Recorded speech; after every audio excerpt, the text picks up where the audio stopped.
Hi, good afternoon, everybody. Today we have with us Seppo. Seppo is joining us all the way from Helsinki, Finland. And Seppo, a little bit about your background. Very, very interesting, very, very fascinating background that you shared with me yesterday. You started as a consumer in a consumer electronics store way back in 1971. And in 1978, you went on to do your marketing and sales from the Espoo Business Institute in Helsinki, Finland. And in 1980s, you actually started selling music. That's very interesting. And after that, you went into computers and IT services. And from 1990s, you started delivering different sales training programs yourself. And since 1996, you have been selling extended disk products to consultants and to many organizations. And I know you're doing a fantastic job. And currently, you're helping your partners, extended disk and FinxS partners in Finland and territories that you work with in delivering sales trainings. Have I got that right, Seppo? Yes, Manvar, and hello everybody, and greetings from Finland. Yes, you are right. Yes. Thank you, Seppo. Now, tell me, Seppo, you have been working so closely with behavioral assessments and extended disk behavioral assessments for so many years now, and we have added now the sales competence assessment. How do you think the two work together? Do they synergize? Do they support each other? What is the benefit a consultant can get from using the sales competence assessment? I think these two tools they fit very well together. Okay. What I have noticed that if you are using the both tools, Yes. it's better to start with one of those. Okay. And there is no. It depends the situation which is the first one, but if you have all in the same package, the package is so huge that a normal salesperson or a normal sales trainer, it's difficult to handle.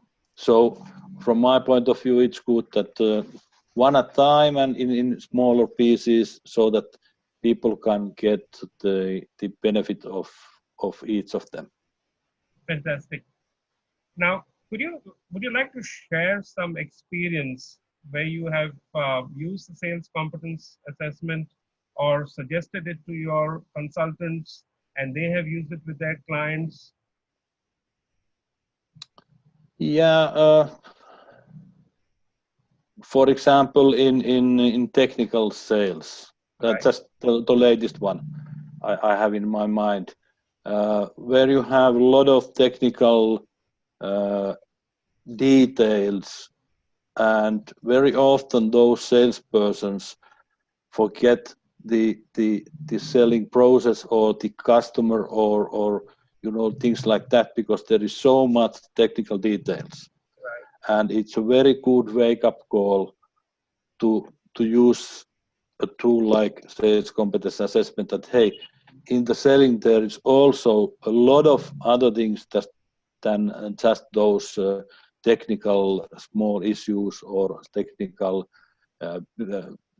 details of the product. Sure. And so that's a wake-upper.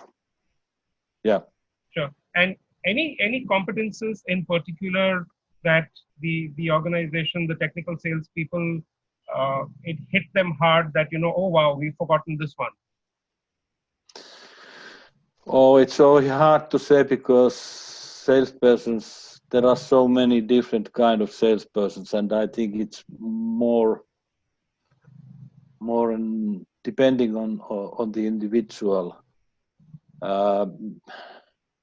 Yeah, it's hard to say. Of course, I think because of the Finnish nature, maybe if you can say, money concept is a little bit difficult for us. Okay. And what else could I say? It's hard to say. Maybe those who are in the beginning, I mean, prospecting. Okay. And things like that. Okay. Now, with your experience, Seppo, and not only I know that you work extensively in Finland, but you have a very, very deep understanding of markets around the world, and I'm aware of that, especially from the point of view of assessments. How do you think the sales competence assessment is going to really benefit and add value to consultants? I think it's a good tool, and it is developed for sales consultants, sales trainers, and the tool is very comprehensive. Right.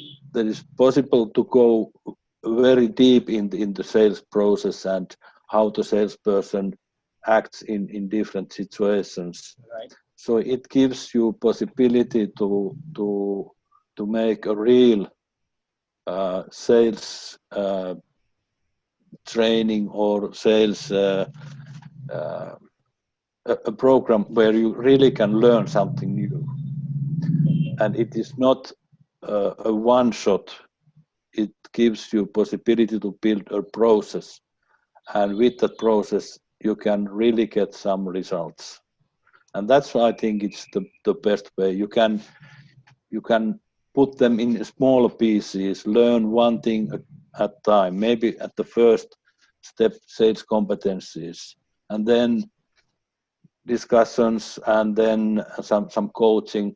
Then the next step maybe mindsets and excuse indexes.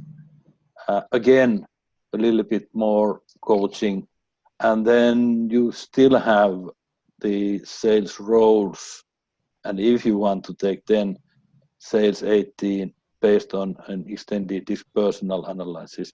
So you have a lot to give the salesperson during the process. Fantastic, Seppo. I think you have really broken this up so beautifully into a simple hierarchy of steps which a consultant can take one by one. Like you said, break up the elephant into small chunks and then eat it a little bit by bit. Okay, Seppo, one last question for you.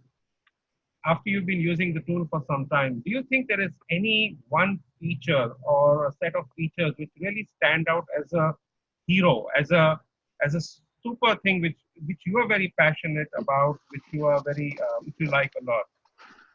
And if I'm very fascinated, but one which always wakes up a lot of discussions and a lot of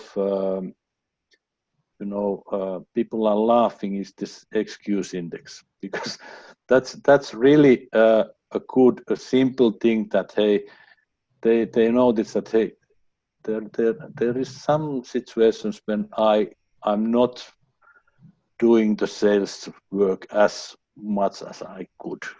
So that's a simple thing, and it always wakes up discussion. Very, very, very true, Seppo. I think that is a universal, a universal hero as far as the tool is concerned. Is there anything that you would like to leave our consultants, our clients, our viewers with as a suggestion or a tip or something from your experience before we close for the day, Seppo?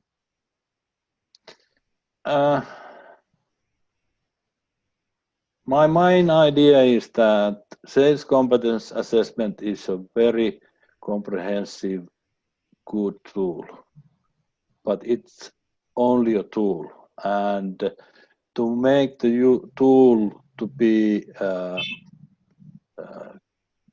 make some results, you need to adapt it to the current situation and the customer's need, and of course the way how the sales trainer, sales consultant does his or her own work. We have a tool, and you need to adapt it in practice. Very true, Seppo. Very, very well said. And thank you for actually helping people to mentally bridge the gap. Do not rely completely on the tool, but also use it from the point of view of looking at it in a practical and in an applicable situation. So thank you so much. Thank you so much for your time, Seppo. I'm really, really grateful for. I know that you have a very, very tight schedule last week, and you've got a lot of things that you're going to be handling this week also. So thank you so much for joining us. Truly appreciate your time and most importantly, your perspective, Seppo. Thank you.